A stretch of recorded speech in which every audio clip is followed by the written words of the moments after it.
Every summer when I was a kid, my parents took me on a road trip across America. They'd save up their vacation days and we'd drive west for weeks from our home in Nova Scotia. The destinations varied. Texas, the Pacific Northwest, Alaska, twice, California. It was during a trip to Los Angeles, the last trip we ever took, as we were crossing Nevada, one of those stretches of land that seems to go on in barrenness forever, that my dad pulled off the highway into a rest stop so he could take a break from driving and we could enjoy a bite to eat. The rest stop was empty. As we slowly crossed its newly paved parking area, the sound of tires on asphalt spread like butter on a heated pan across the flat landscape, which awed me with its expansiveness, running impossibly in every direction before ending on a distant promise of mountains so much like paper cutouts that I imagined they must be as false as the idea of infinite space beyond the passing clouds. We stopped near a small strip of grass on which a picnic table had been set up, chained to metal stakes in the ground. The air-conditioned interior of the car was comfortably cool, but already through the windows we could see the outside air shimmer with the dispersing heat of the accumulating earth, so that when Dad cut the engine and we opened the car doors it hit us like a weight of cosmic gelatin. Mom started unpacking food from the car. Dad stretched. I took in the surroundings. After Mom had fixed the meal, sandwiches, Coke and a few hard-boiled eggs left over from yesterday, we sat at the table and started eating. A few cars passed by along the highway. Then when we were almost done, as Dad smoked a cigarette, one of the passing cars pulled into the rest stop.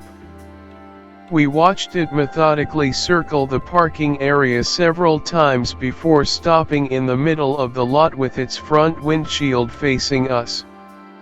The only person inside was the driver. Nothing about the car was threatening in any way except the fact of its presence, which had upset our solitude. The driver kept the engine running. "What do you think he's doing?" Mom asked Dad. "I don't know," Dad said. "Eat your food," Mom told me, but she had stopped eating hers and Dad was merely holding his cigarette in his hand, the end burning, becoming a column of ash that crumbled eventually to the grass. The driver, who'd been keeping his hands on the steering wheel, took them away and appeared to reach into the glove compartment, from which he pulled an object that looked to me like a dark box and placed it on the dashboard. "What's that he's got?" Mom asked. Dad said nothing. Dad said, "Gather up our stuff and get in the car." The driver opened the box. "Oh God," Mom said, "is it drugs? Is he going to inject himself?"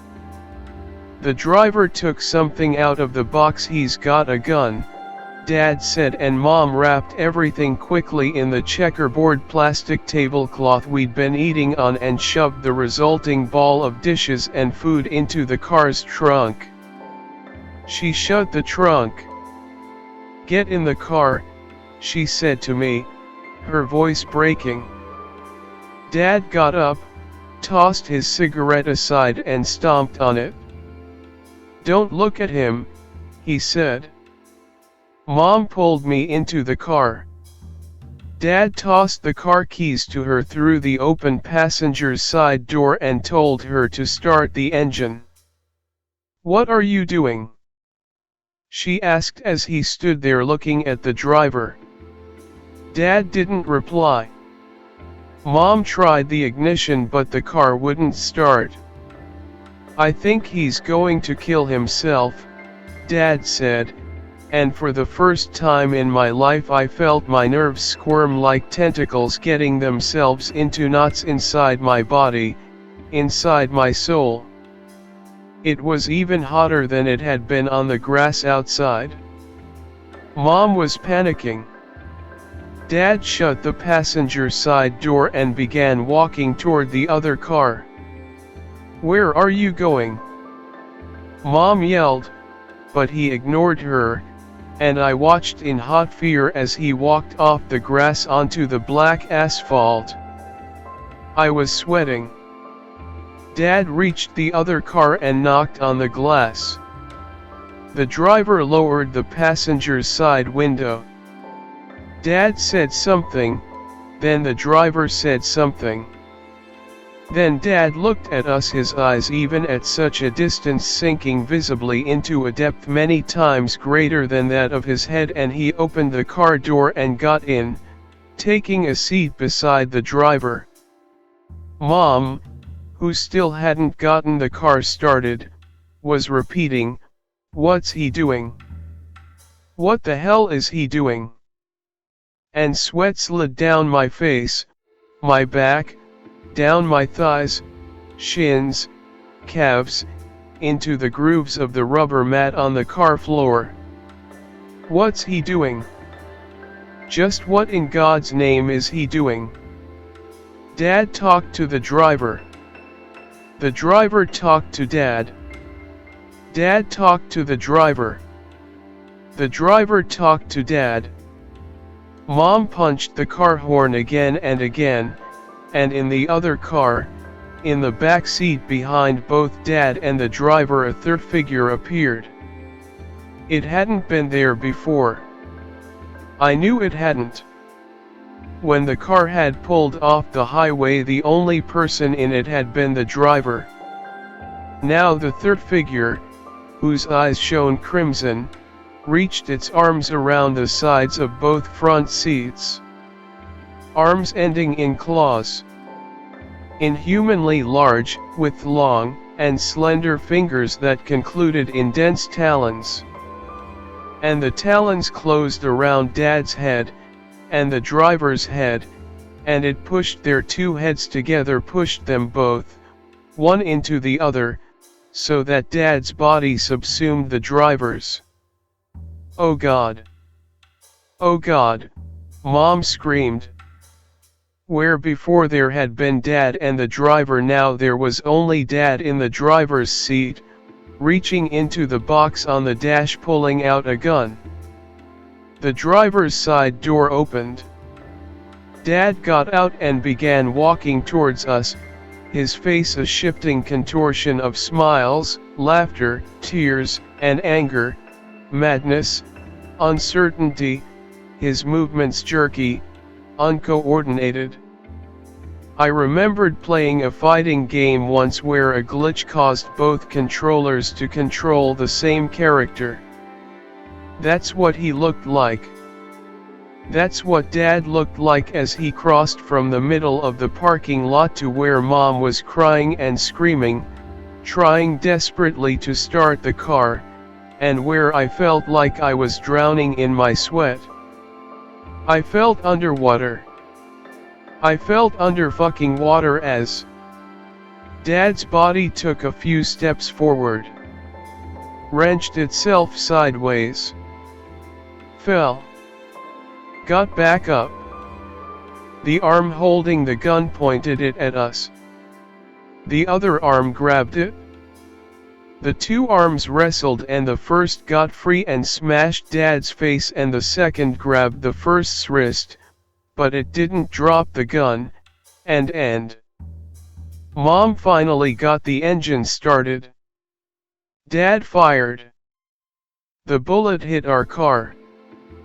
But not us. Dad reset his aim and I could see him pointing the gun at me. My own father was pointing a gun at me. My own father, his arms shaking, his lips making the shapes of words I could not understand, wanted to kill me. But despite seeing it, I couldn't believe it. I was crying. Mom was crying. But I couldn't believe it even as I prepared for death, and as I did, Dad's face became grimacing pain, and in a sudden, overpowering motion he lifted the gun to his head and pulled the trigger, and bang, Mom pressed the accelerator.